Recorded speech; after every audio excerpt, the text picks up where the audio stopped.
My video for January the 23rd, 2020 is video number 3344. The title is Devil in Disguise. A love story invites a spell of sobbing. Last night I watched a movie on the Hallmark Channel entitled A Country Wedding. A country western star returns to his hometown to sell his childhood home prior to his wedding. Upon his arrival, he meets the girl he married in a childhood ceremony after he had lost both his parents. By now, she was a beautiful young lady. She still loves him and has never married herself. He is ready to marry a rich lady that he hardly knows. Strange story. For me, it produced sobbing and angry prayers directed at an absentee God that seems unmoved by the human dramas that have been playing out for eons.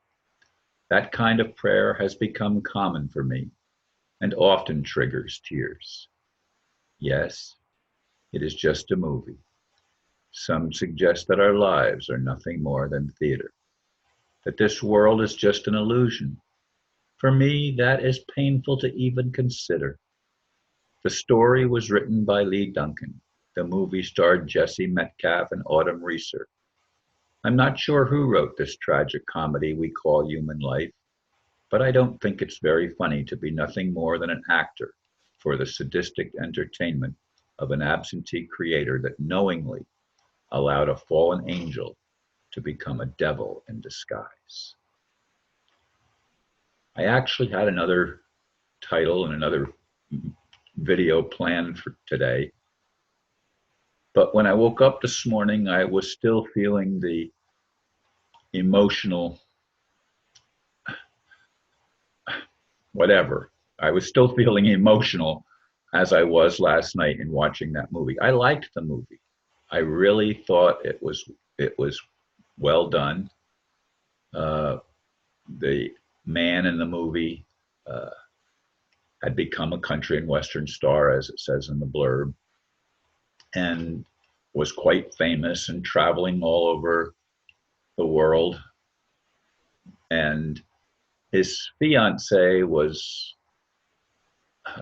a woman that had inherited a lot of money, and he hardly knew her when this lady that he now connected with when he went back to sell his house, who lived next door to the property and was still taking care of the property that he owned, still taking care of it, even though it wasn't hers. She was losing her property, which was the next door property.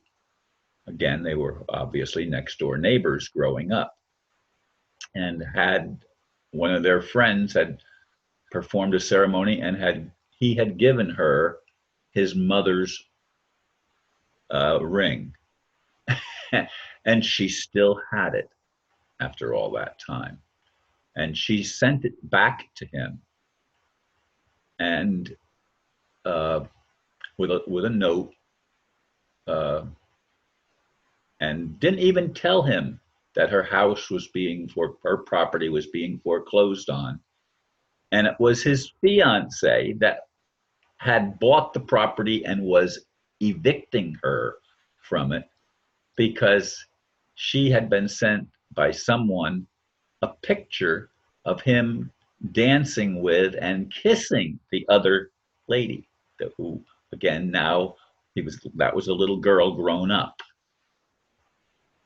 It was for me a tear-jerking movie, but it brings out the emotional stuff again. Yes, of course I'd like to find a loving relationship, but I've had such bad experience with women that all of a sudden came out of the woodwork when I inherited money, when my non-judgmental mom died, Dr. Mary Horgan. And I had women that, gold diggers. And the one that I have finally lived with for a while ended up stealing things from me, stealing jewelry and stuff like that that I had actually had hidden.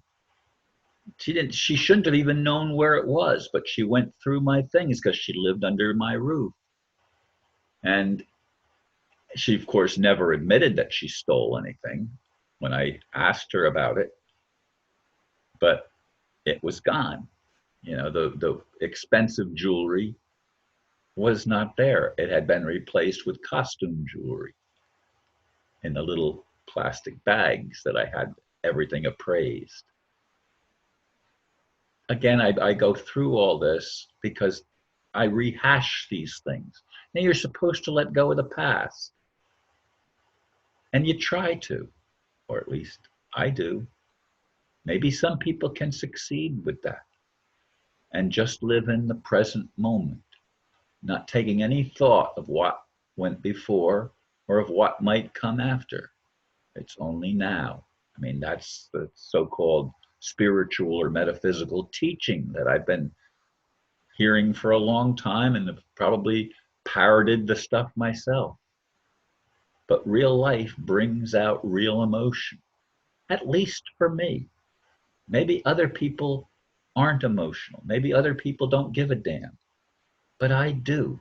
I've lived my whole life with an expectation of playing a role, as I keep on saying, a role in bringing heaven to earth, bringing truth and justice, and yes, experiencing real love.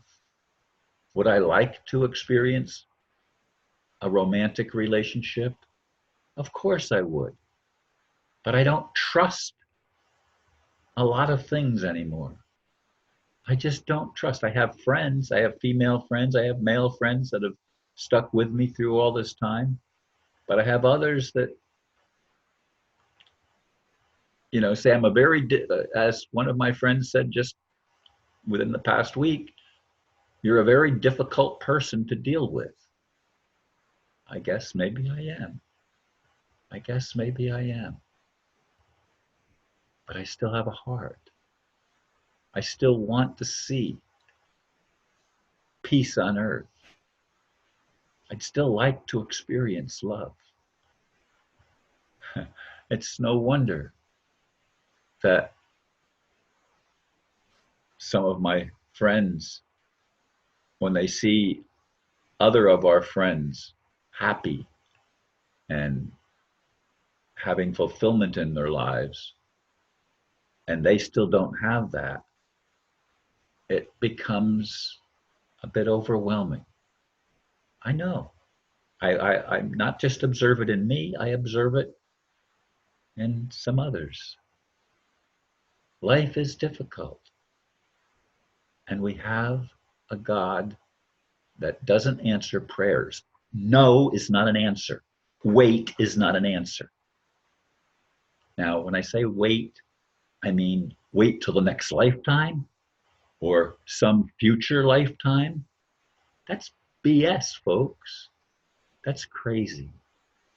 But that's how we live our human lives. That's how we play out this drama. And some say the world has gone through many cataclysms and, we're in some other world now and it's ready to be destroyed again. And there's nothing we can do about it. That kind of attitude makes me ask again, where is God? Where's the love? Where is truth? Where is justice?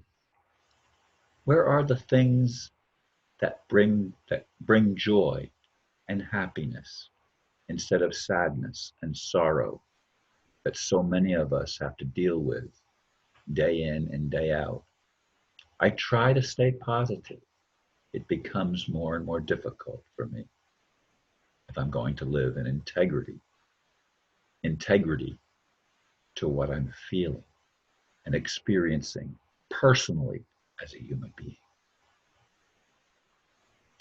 Thank you, folks, for listening, and namaste.